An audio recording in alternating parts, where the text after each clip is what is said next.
नमस्कार। आज हम 2025 के जो हालिया भारत पाकिस्तान संघर्ष हुआ ना, उस पे थोड़ी गहराई से बात कर रहे हैं। हाँ हमारे पास कुछ रिसर्च पेपर्स हैं, कुछ नोट्स हैं इस पर, जी। और मकसद यही है कि इन स्रोतों से समझें कि भाई ये तनाव यहाँ तक कैसे पहुंचा, क्या हुआ था असल में और इसके मायने क्या है। बिल्कुल। तो इसकी शुरुआत हुई थी 22 अप्रैल 2025 को। पहलगाम कश्मीर में एक आतंकी हमला हुआ, हाँ, जिसमें 26 नागरिकों की जान गई, और भारत ने इसके लिए सीधे सीधे पाकिस्तान समर्थित ग्रुप्स को जिम्मेदार ठहरा दिया। और भारत का जो रिएक्शन था वो काफी तेज था और कड़ा भी। सिंधु जल संधि रोक दी गई। हाँ, ये बहुत बड़ा कदम था। पानी के बंटवारे से जुड़ी इतनी पुरानी संधि है ये। बिल्कुल, इसको रोकना मतलब एक बड़ा डिप्लोमेटिक और स्ट्रेटेजिक प्रेशर बनाने जैसा था। जी फिर वीजा रद्द हुए, डिप्लोमेट्स निकाले गए, बॉर्डर बंद। हाँ, और पाकिस्तान ने भी फिर जवाब दिया, अपना एयर स्पेस बंद किया, ट्रेड रोक दिया। तो टेंशन बहुत तेजी से बढ़ी। फिर आया भारत का ऑपरेशन सिंदूर। ये चला 7 से 10 मई के बीच। जी हाँ।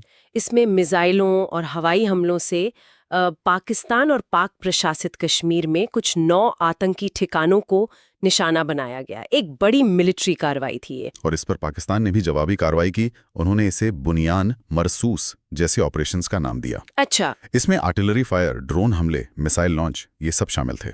एलओसी पर भारी फायरिंग हुई, और एक खास बात यह है सूत्रों के हिसाब से कि इस बार ड्रोन का इस्तेमाल बहुत बड़े पैमाने पर हुआ। दोनों तरफ से? हाँ, दोनों तरफ से। अभूतपूर्व था ये।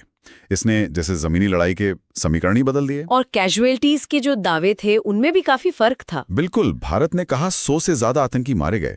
पाकिस्तान ने कहा कि नहीं, करीब 31 सिविलियन मौतें हुई हैं, और उन्होंने एक भारतीय जेट गिराने का भी दावा किया। हाँ, इन दावों को इंडिपेंडेंटली वेरीफाई करना तो खैर मुश्किल ही रहता है ऐसी सिचुएशन में। जी। और एक दिलचस्प बात यह भी पता चली सूत्रों से कि 10 मई को जो सीज फायर हुआ ना, हाँ, वो दरअसल पाकिस्तान के औपचारिक अनुरोध पर हुआ था। खासतौर पर जब ऑपरेशन सिंदूर में भारत ने उनके कुछ अहम बेस जैसे नूर खान और शोरकोट उन पर हमले किए। अच्छा, तो ये शायद उनके लिए एक बड़ा झटका था। लगता तो यही है। वो शायद उनके कमांड या लॉजिस्टिक्स के लिए जरूरी रहे होंगे। लेकिन ये सीज फायर भी पूरी तरह टिका नहीं, उल्लंघन की खबरें तो आती रहीं। हाँ, वो तो होता रहा। और इस तनाव का असर करतारपुर कॉरिडोर और सिख तीर्थ यात्राओं पर भी पड़ा, उनमें भी रुकावट आई। बिल्कुल। और यहाँ एक और अहम बात सामने आती है। ये लड़ाई सिर्फ जमीन और हवा तक ही नहीं थी। अच्छा। मिसाइल और ड्रोन के अलावा सूत्रों के मुताबिक दोनों तरफ से साइबर ऑपरेशंस का भी इस्तेमाल हुआ। ओहो, साइबर वॉरफेयर भी। हाँ, ये दिखाता है कि लड़ाई अब डिजिटल फ्रंट पर भी है। एक दूसरे के इंफ्रास्ट्रक्चर को टारगेट करने की कोशिशें। ये भविष्य के संघर्षों का एक, आप कह सकते हैं, नया और थोड़ा चिंताजनक पहलू है।